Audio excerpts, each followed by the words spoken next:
Doctor Pandey की स्वास्थ्य पाठशाला में आपका स्वागत है मित्रों। हम लोग लास्ट एपिसोड में भारतीय नववर्ष की बात कर रहे थे, नवरात्र की बात कर रहे थे। उसके पहले वाले एपिसोड में हम लोग प्रोटीन इनटेक की बात कर रहे थे कि प्रोटीन इनटेक हमारे लिए कितना ज़रूरी है और कितना अनावश्यक रूप से भी हम लेते हैं, उसके शरीर पर क्या प्रभाव पड़ते हैं।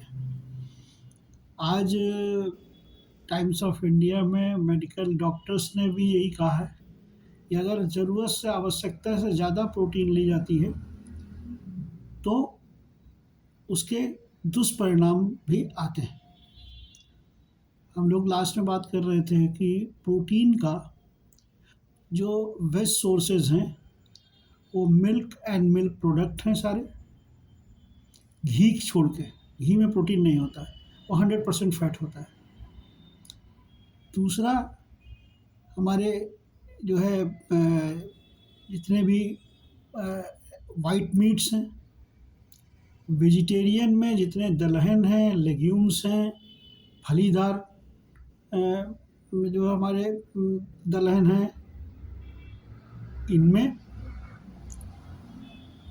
और सब्जी में, सब्जियों जिनको हम सब्जी कहते हैं, सब्जी नहीं है वो, एक्चुअली वो लेग्यूम्स हैं। सब्जी में तो केवल टमाटर, पत्तेदार सब्जी, लौकी, कद्दू ये सब आते हैं, लेकिन मटर को हम लोग पत्ती में सब्जी में गिन लेते हैं, मटर सब्जी नहीं है। सब्जियां जितनी भी होती हैं उनमें किसी प्रकार का कार्बोहाइड्रेट नहीं होता है, बहुत कम होता तो है, लेकिन उसमें उससे ज़्यादा 90% वाटर होता है। बाकी सब मिनरल्स होते हैं या फिर उनमें जो है विटामिन्स होते हैं। लेकिन जो सॉलिड, जिनको मैक्रो न्यूट्रिएंट्स कहते हैं, तो एक तो प्रोटीन जो है मैक्रो न्यूट्रिएंट है और इसकी आवश्यकता शरीर में बहुत ज़्यादा है, लेकिन एक एडल्ट के लिए पर केजी बॉडी वेट पर ग्राम, 1 ग्राम चाहिए पर केजी बॉडी वेट प्रोटीन का पर डे। अगर कोई उसके अंदर बीमारी नहीं है, कैंसर जैसी या ट्यूबरक्लोसिस की या इस तरह की बीमारी नहीं है, तो प्रोटीन की ये आइडियल खुराक है। होता क्या है, समाज में हमारे ऐसा सोचा गया है कि अगर हम प्रोटीन को ज़्यादा खा लेंगे तो हमारी ताकत ज़्यादा आ जाएगी। ऐसा नहीं है।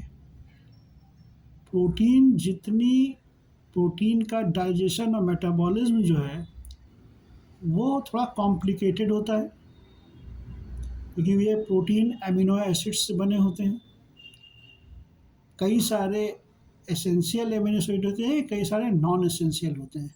तो नॉन एसेंशियल को तो बॉडी बना लेती है, लेकिन एसेंशियल प्रोटीन्स को बाहर से ही लेना पड़ता है। तो 22 तरह की प्रोटीन होती हैं जो एसेंशियल प्रोटीन होती हैं। तो एसेंशियल अमीनो एसिड बाहर से लेना पड़ता है, इसीलिए हमें डिपेंड करना पड़ता है वेज सोर्स पे या जो है उसका सोर्स जो है एनिमल सोर्स है। तो सिंपलेस्ट टाइप ऑफ प्रोटीन हमें जो है मिल्क एंड मिल्क प्रोडक्ट से मिलती है, एक्सेप्ट घी। और वेज साइड में दालों से मिलती है। दालों की एक वैरायटी से नहीं मिलती है। अगर हम मिक्स दाल हफ्ते में 1 दिन खाएं तब 1 ग्लास प्रोटीन हमें मिलेगी, जिसमें सारे एसेंशियल अमीनो एसिड्स होंगे। केवल हर दाल में किसी में 8 तरह के अमीनो एसिड होते हैं, किसी में 11 तरह के होते हैं, किसी में जो है 4 तरह के होते हैं। इस तरह से अगर हम मिक्स दाल खाते हैं, चने की, उड़द की, अरहर की, मूंग की और मसूर की, मिक्स दाल हफ्ते में 1 बार खाते हैं तो हमारे कोटा पूरा हो जाता है, जितना भी हमें अमीनो एसिड चाहिए होता है। अब अमीनो एसिड का पिछली बार हम लोग बात कर रहे थे, इसकी मेटाबॉलिज्म क्या होती है। इससे जो है अमोनिया निकलती है एंड वाटर निकलता है। अमोनिया की मेटाबॉलिज्म करके वो यूरिक एसिड बनता है।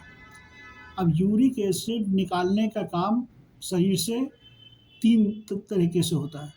एक तो फीकल मैटर के साथ जाता है, दूसरा यूरिनेशन किया जाता है जो मैक्सिमम जाता है, और तीसरा जो है स्वेटिंग से जाता है, जो हमारे पसीना निकलता है।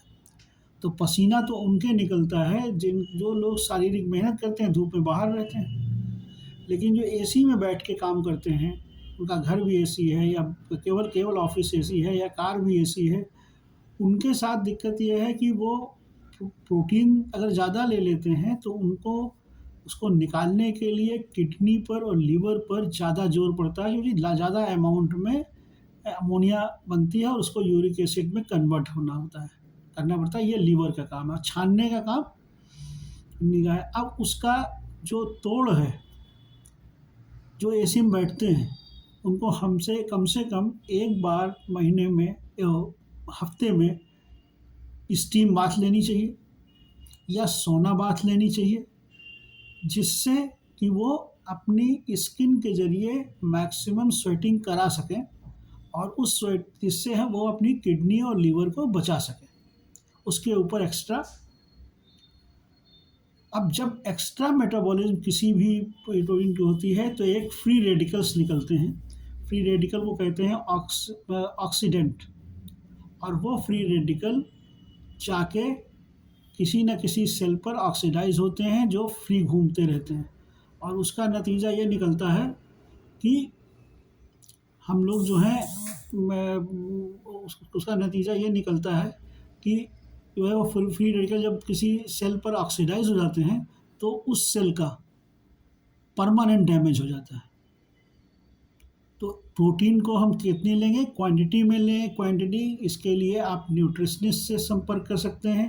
आप पर्सनल हमें भी दिए गए व्हाट्सएप नंबर पर भेज सकते हैं, तो हम आपका डाटा लेके फिर आपको हम बता सकते हैं कि कितना आपको प्रोटीन चाहिए होगा। धन्यवाद। अब आगे की बात हम फिर करेंगे।